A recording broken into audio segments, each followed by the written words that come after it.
Hey guys, welcome back. So today I'm going to teach you how I tie the Adams dry fly, probably the most popular dry fly in the world, probably the most recognizable pattern. Not necessarily the easiest to tie. Now I've seen this iteration called the perfect Adams, so that's what I'm going to call it. And essentially it's just an Adams dry fly like any others, but we're going to use golden pheasant tippets for the tail. So I have a size 12 Daiki standard dry fly hook in the vise, and I'm going to be using UTC 70 denier. So I'll just go ahead and start that a little bit behind the hook eye, about a quarter of the way back. Biggest thing with this pattern is getting this correct here, because we're going to tie in some wings and we're going to tie in a bunch of hackle. It's a very heavily hackled fly. So we're going to go with that. Now, I have a plethora of golden pheasant tippets. So that's what I'm going to use for the tail here. Like I said, perfect Adams. So you can kind of cheat. If you want to strip some off, you can. I'm going to kind of cheat here and just use the whole feather. And that really helps me keep those bars really aligned how I want them to be aligned. So I'm going to pull forward just a touch because we don't need that much. And that's looking really good there. So tighten that down a little bit. Go one wrap in front just so it's easier for me to clip this off. And then I'm going to clip that off. So there we go. Now we can kind of support this and pull towards yourself so it doesn't spin off. But I'm going to take it back right to like the barb of the hook, essentially. So that's kind of a little bit thicker of a tail than typical, but that's how I like them. You guys can tie it with less fibers if that's how you want them done. Up to you. So now we're going to come forward on the shank, and I'm going to take a saddle hackle cape here in the grizzly color, and I'm going to find two tips that are similar in width. Whoops, sorry for the bounce there. So similar in width, and I'm going to face them together so that both of the colorful or the darker or the shiny sides, however you want to call them, we want those facing each other. Okay, so once we have that, we're going to line those tips up, and I'm going to do that off camera. It's a little hard to work around the camera when it's in my way. So we're going to take those, and we want these to be about the length of the shank, so right about there. And now I'm going to do a loose wrap here, and a second loose wrap, and a third loose wrap. Okay, so I really haven't put any pressure on those. Now, do I like how those are? I do. I like that height, so I'm going to pull back. Well, let me redo that because it kind of slipped off, and I don't want that to happen. So I'm going to redo this. Now, some people will trim it off to just the stems. I don't. You can if you want. Again, half of fly tying is all about trying things that work for you and work for you to catch fish. And if they catch fish, then really nobody can say anything to you. So I'm going to come forward and I'm going to pull that back. Now I'm going to get some fibers trapped there, but that's okay. I'm going to do a couple little jam wraps there so that stands directly up, right? So we like how that looks. We can come back here and we're going to trim this excess off at an angle. I leave a little bit so that it matches up with where my tail ends, so that way I'm not wasting a bunch of thread building up this taper, which we're going to do here in a moment. So I can wrap this down. I like that. And now I'm just going to build up this taper just a touch. A little bit of a tapered body here. Okay, good. Now I'm going to come in front of this again, and I'm going to lock these down. Don't worry about trimming these off yet. I'll tell you why in a second. So, hardest part of this fly is the wings. Getting these wings to stand up how you want them. I go with crisscross wraps, and then I lock them off. So I always save my spot. So then now I go here, and I lock it off. I come here, and I lock it off. Come here again, lock it off. Come here one more time, and lock it off. Okay? So now those are standing straight up, and that'll be good. Those are going to be just a teensy bit higher than our hackle will be, which is exactly what we want. So I can come in here and clean up these little fibers that got trapped. And after I feel like I've done a pretty good job of that, be careful not to snip your thread. It's one of the most annoying parts of these wings. Okay, that's pretty good actually. We'll leave it like that. And lock that all off, and it's going to be hidden anyways. So we want a little bit of a taper in front. You know, make sure those stand up. So if you got to do a couple more jam wraps, go ahead and do them. And then come behind and just build up that body just a touch more.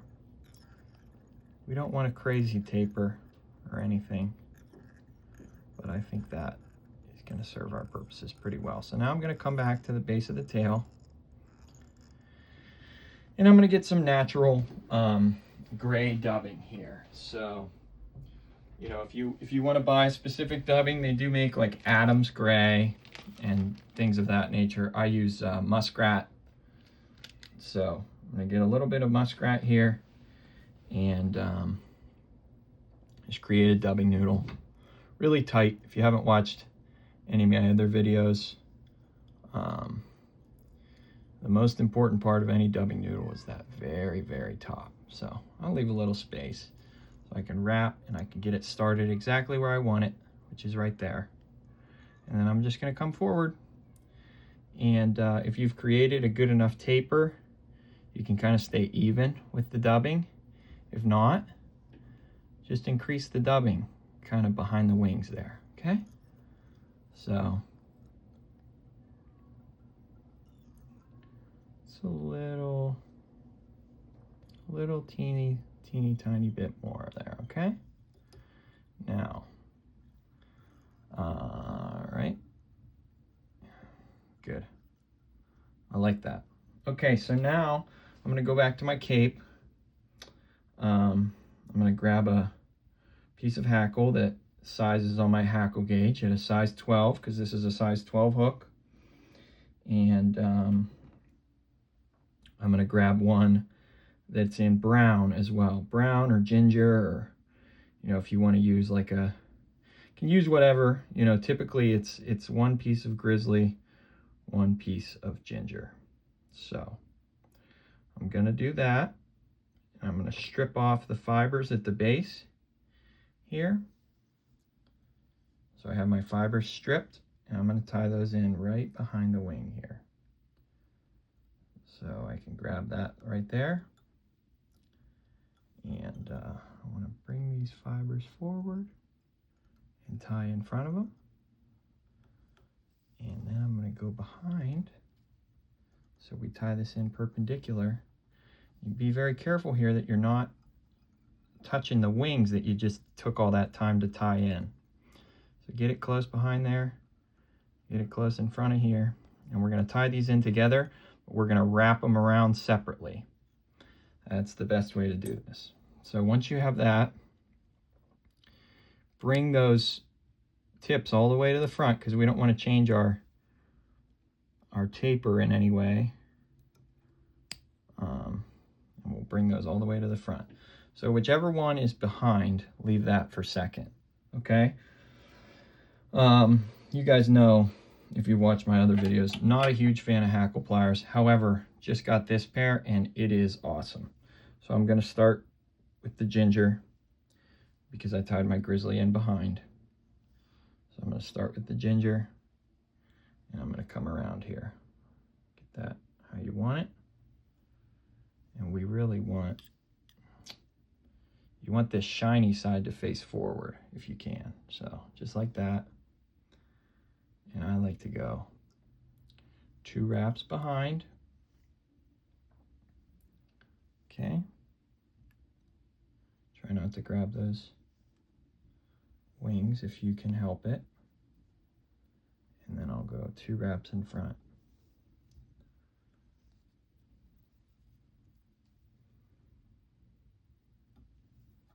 I'm a little bit conservative on bringing this to the hook eye.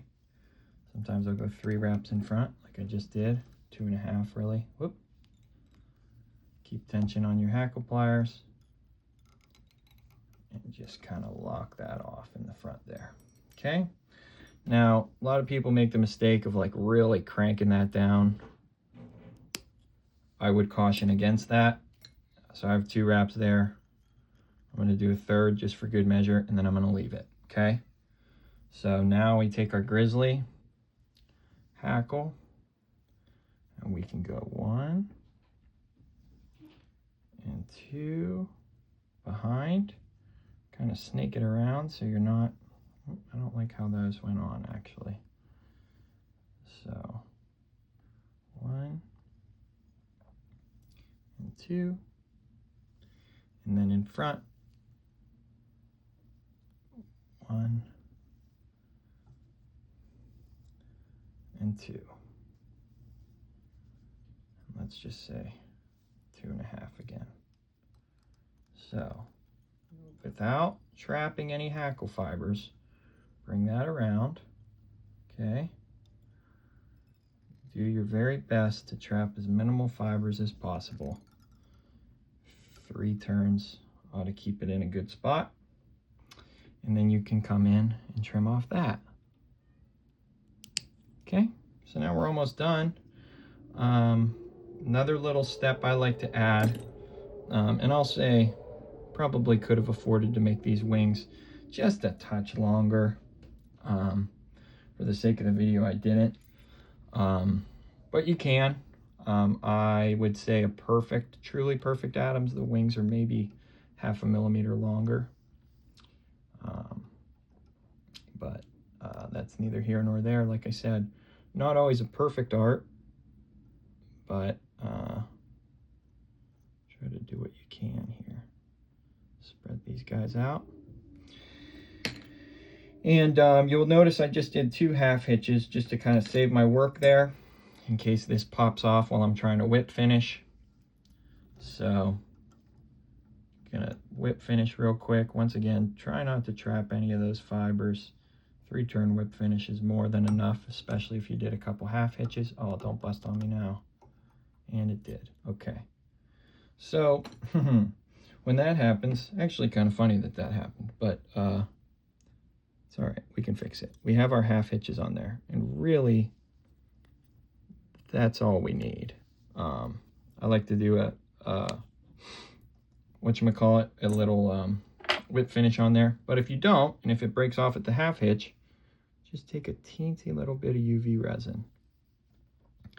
Just touch it, okay? So then now, your thread's not going anywhere because of the half hitches. It's cured. We'll cure it with the resin. Oops. Okay. And the reason I don't like doing this on dry flies is because it's already hard enough to kind of get your tippet through there sometimes. So now that I did that, I'll take my bodkin right here before I throw it in my box and just poke through the eye. See that? So that get a little bit of that resin comes out. And so I'll poke that out of the eye. So now, when I'm on the water, I should have no problem at all passing tippet right through there. So did a pretty decent job here not catching any hackle fibers. Now would be the time to go through here and double check that you don't have anything coming forward, which I guess maybe this one. And maybe this one. And that's pretty good. That's it. Boy, oh boy. What is going on here? So, we're just going to fiddle with that afterwards. But that's it. That's the fly. So, thanks for watching. Hope you guys appreciated it. For the sake of argument, let me show you one of the other atoms I did so you can kind of see where these are. And so this is your standard atoms here. And that's just some grizzly hackle fibers and some other hackle fibers on top. So that's just how I do that. Oh boy, I don't like that. But you know, whether you do the golden pheasant tippet or the hackle fibers for a tail, this is the more classic way. I think it's a little easier with this. I think it looks a little cooler. It has a little bit more of a definitive back end, and it's actually a little easier to see in the water. So whichever way you guys like, that's how you tie it. Hopefully you guys learned something, or you know, enjoyed the video. I appreciate you all watching, and hope you have a great day. Good luck out there. Tight lines. Thanks.